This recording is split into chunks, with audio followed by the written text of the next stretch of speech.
wanted to start off talking to you a little bit about what's going on with this Texas lawsuit, and some to sort of debunk what is going on in the mainstream, the live stream media, and in these anti-Texas lawsuit people.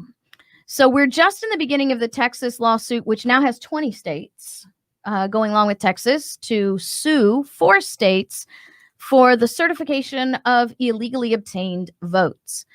And we have, in the midst of all of this, which is kind of funny, not funny, haha, funny, I want to, whatever. Conservative lawmakers and legal scholars denounced Texas election suit as a mockery of federalism and separation of powers.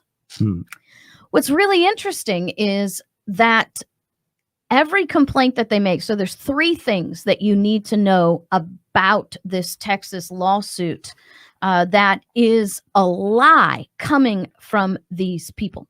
Now I'm gonna scroll down here. I'm gonna show you who these conservative. Oh wait, it's in here. Sorry. I'm gonna scroll down here and show you who these conservative experts are, which is really kind of interesting as well. JC's the name guy, so he probably can tell you a little bit more about these people on this list. But here they are. So the list of people who are the conservative scholars and conservative lawmakers, legal scholars that are opposed to the Texas lawsuit. But let me explain to you, because I actually took notes. There are 3 things you need to know these people are lying to you about. First and foremost, and I saw this, JC, all over the news, right? These headlines are popping up everywhere.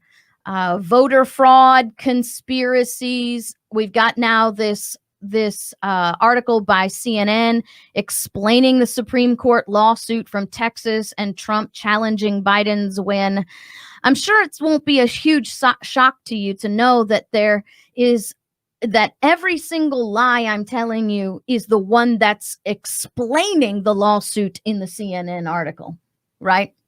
So what we have here, let me show you the 4 things that you need to know about, or the 3 things that you need to know, the 3 lies that are being told. So first off, what we have is a lawsuit of 1 or more states suing 1 or more other states.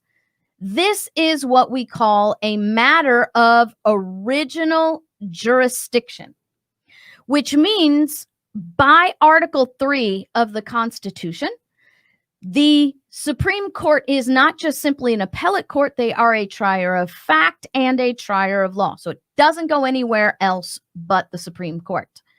And what these liars are saying is that this lawsuit challenges the election results of another state. That's where their claim of violation of separation of powers goes.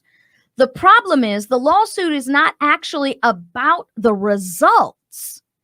It's about violating state law and manipulating through the violation of state law, the selection of the representative of the states. Remember, the president of the United States is not a representative of the people. He is a direct representative of the states, which is why the Electoral College of the states choose the president, not the popular vote. So it's not about challenging the results.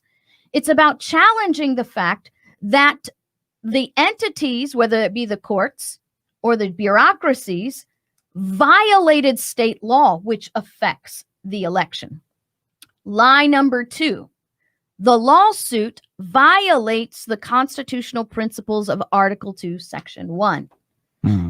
Article 2, Section 1 of the Constitution is the part where it says the states shall choose the electors, establishing the laws to do that, right?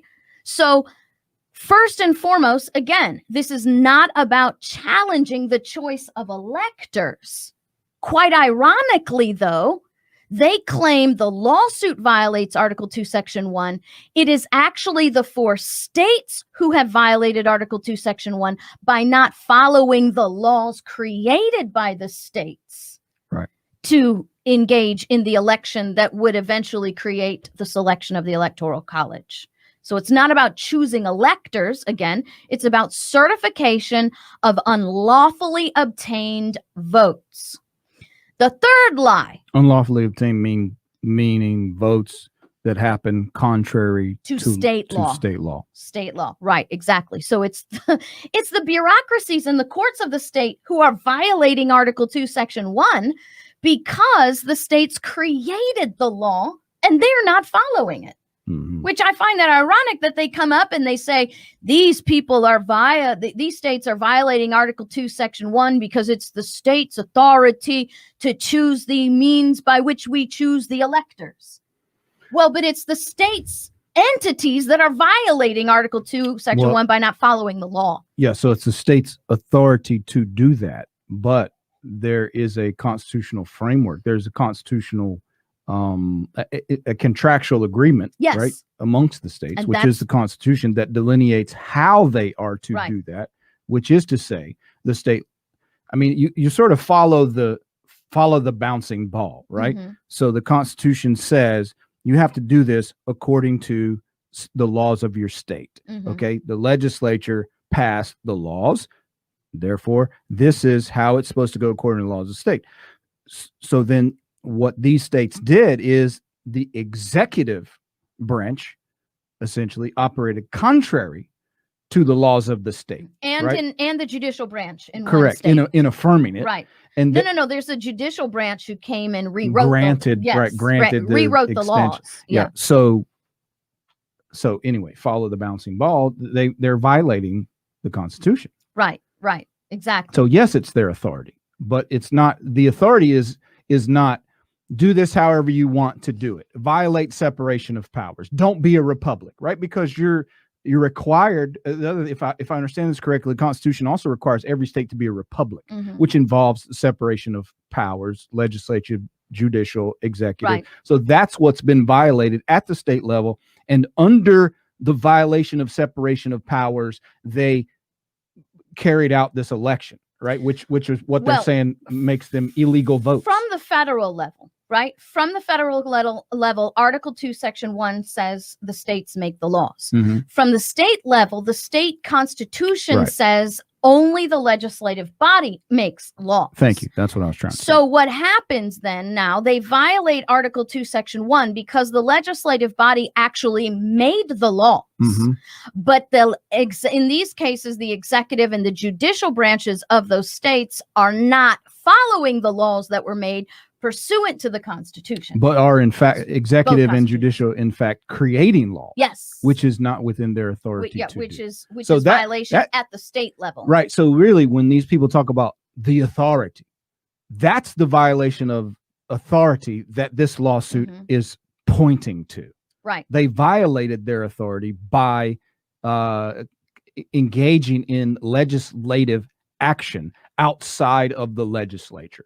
They don't have the authority to do that. Right. And thus, from the federal level, then violating Article 2, Section 1, which the blue states and the so-called conservative lawmakers and legal scholars are claiming that the Texas coalition of states is violating Article 2, Section 1. They are not. The Texas coalition of states is not violating Article 2, Section 1. They're trying to secure it. Yeah, and the quote was a quote under the title on the Reason article stood out in that regard.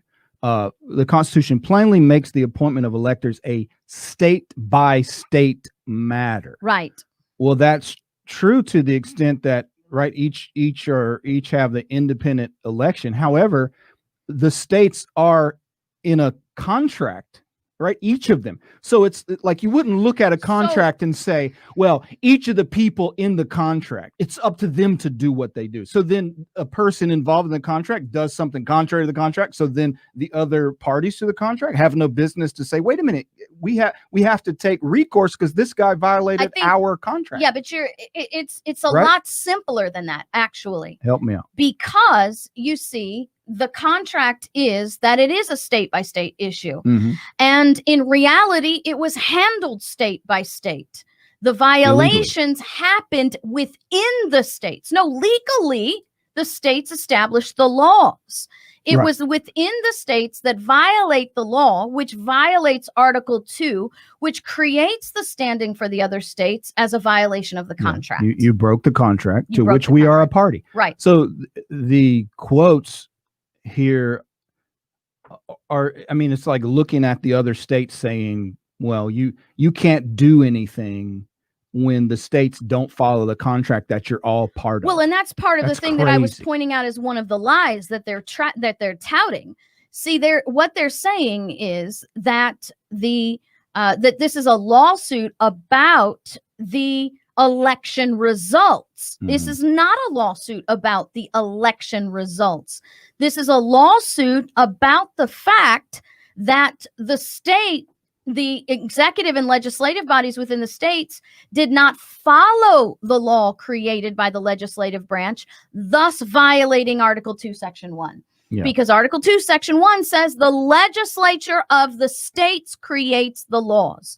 And you have the executive and the judicial branches now creating laws violating Article 2, Section 1. So these so-called conservative opponents are saying, the other states individually can act lawlessly. Right. And hey, you other states, it's none of your business. It's none of your business. Well, this is part of this is part of the whole lies. Remember, I told you 3 things, right? So you have the lie that this is a challenge of election results. It's not a challenge of election results. It's a challenge about the states violating their own laws, thus violating Article 2, Section 1. The second lie is that the Texas coalition of states is violating the principles of Article 2, Section 1, that it's a state-by-state issue, when in reality, it is actually the states who are violating Article 2, Section 1 because they're not following the legislative law that's created. The third lie, and this, JC, try not to fall on the floor laughing. So what you have are these so-called legal scholars, the Joseph Story lovers, and you also have the blue states who are saying this, that the Texas coalition is engaging in an unprecedented expansion of federal power. That claim is so laughable, JC. I had to actually pause for just a second before I went into that. So let me just explain to you. This case is actually one that finally falls in the true jurisdiction of the Supreme Court of the United States, actually found in Article 3, where a dispute comes between one state and one or more other states, 2 or more other states, right? You have that dispute. That's actually language in the Article 3. This is not your usual Supreme Court case built on some legal argument bootstrapped into jurisdiction by some misapplication or stretch of the law of the 14th Amendment or some element found hiding in the Constitution's penumbra. This is actually, by language, a case of original jurisdiction to the Supreme Court. They're calling it, though, bogus and seditious. These states, as you said, JC, they have an interest in this. Yeah. And I think part of the confusing thing here is once again going back to the understanding of, hey, what is the role of the president? Why would the states have standing to sue? Well, they have standing to sue because the president of the United States is their representative in foreign affairs. Yeah, the states collectively elect the president. Right. So what you have they have an interest. A handful of states who are not following Article 2, Section 1, which is a violation of the contract with the other states, which has a direct impact on who is chosen to be their representative. This is clear damages to the other states. Yeah. There's and the only and people. Yes, we're alive. Yes, we are live. So the real question here is, how can the Supreme Court not take this case? Because I'm hearing people, KrisAnne, can the Supreme Court refuse this case? Mm-hmm. Well, there are grounds on which a case of original jurisdiction can be refused. Okay. And that would be that the Supreme Court says that the states don't have standing to bring the case, but they absolutely have standing. There's a violation of Article 2, Section 1. There's a violation. There are damages to the states. I mean, it'd be difficult to say there's no standing. They could allege that even if they had standing, there were no damages, but I don't know that I don't know how you can do that, but I'm sure if Justice Roberts can make the argument that it's not a penalty, it's a tax, and therefore uphold the Affordable Care Act illegally, they can do all kinds of things. Mm-hmm. So the bottom line is this, JC, it's going to come down once again to the morality and the courage of the Supreme Court. Yeah. Will they do that? Great analogy, by the way, Jeff Howard. That works. Yeah. So you know the states created the federal government. Now, isn't that correct? Yes. Yes. The states created. Yeah. Yes. So I mean, yeah, it's crazy to suggest. Which I mean, this stuff they're not. These people are not honest. Right. I mean, all this, they come up with these crazy things. It's not based on any principle. It's they want a certain outcome. And here's the thing. I mean, not that I'm just starting, but you have to wonder about some of these folks' personal interest in things happening. And I know you didn't have this keyed up, I don't think, but I was just perusing the news to make the point here. And I noticed one of the one of the writers from Forbes, like he wrote a book, whatever. So it's Forbes is pushing this investigation of Jared Kushner for somehow personally benefiting some Middle East country for some of his personal business or whatever, which may or may not be true. But it is interesting.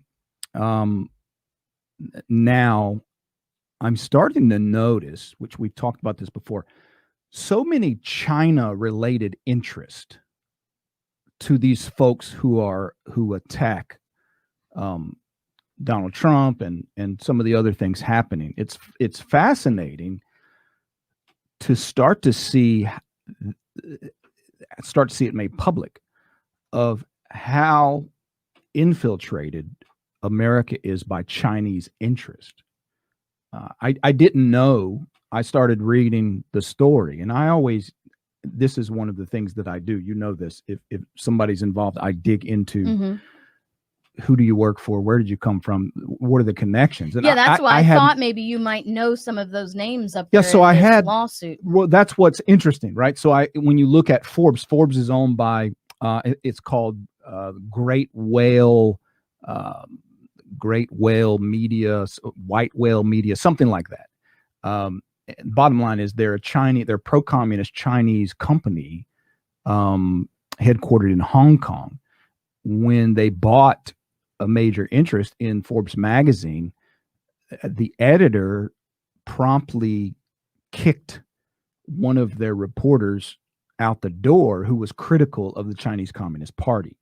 And so it's fascinating to me how Trump has essentially waged this sort of economic war against China. And you see the particular people attacking. And sometimes it's surprising because you look and go, just like this group, and this is what made me think of it, right?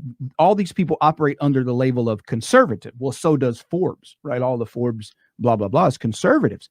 But then when you see the China connection, remember, and I'm not making an allegation here, but remember, what's his name? Amash, right?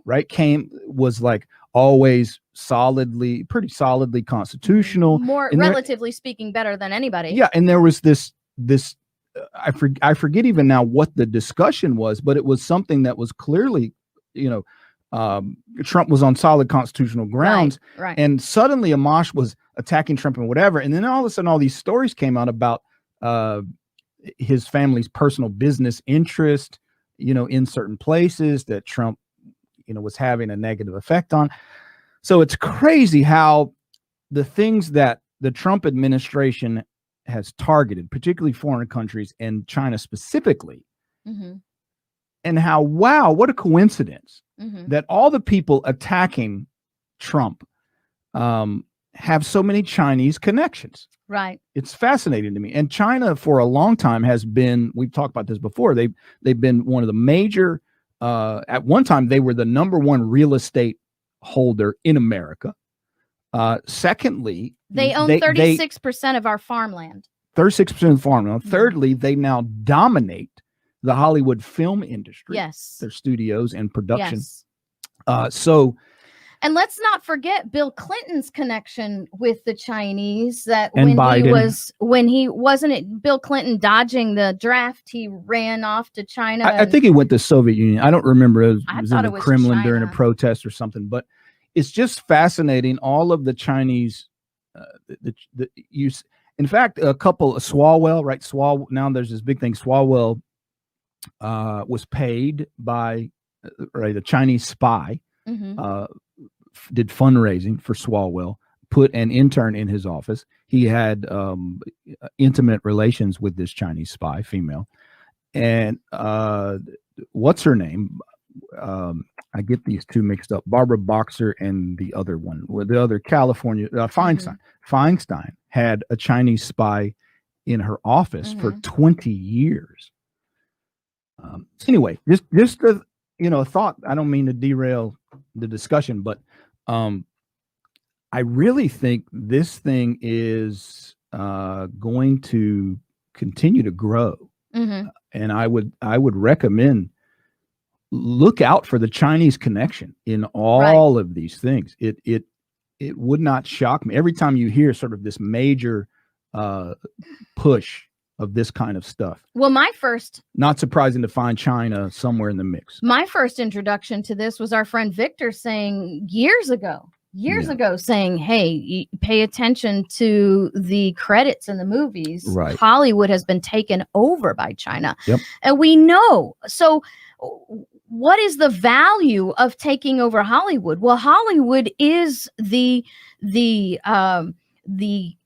it's a propaganda machine. The propaganda machine. It is not just simply the propaganda machine, though, but it is the and my brain's not working, but it's the opium of the masses. Sure. Right. So you have the opium of the masses. You have the propaganda machine. Then you have all of these people, JC, in Hollywood that Americans idolize and become experts simply because they made a film, and you have the Chinese putting words in their mouths. So it's almost the perfect storm of without better use of words, but a psyops to take over a country through that way. Well, and two things. A prominent Chinese leader said that they have their people in the top inner circles of leadership in America.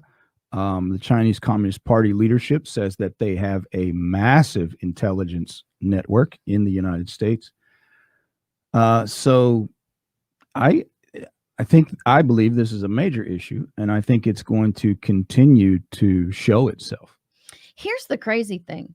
I don't understand. As someone who used to be in military intelligence, as somebody who, is involved in the study of politics and the study of governments, as a historian, as I am, I'm just sort of befuddled as to why it's so outrageous to some Americans to think that China would do these things. I mean, these are the kind of things that major governments are always trying to do to overcome. I mean, you are talking about major powers. Who are the major powers in the world? China, Russia, United States. Of course, they're going to be bumping heads.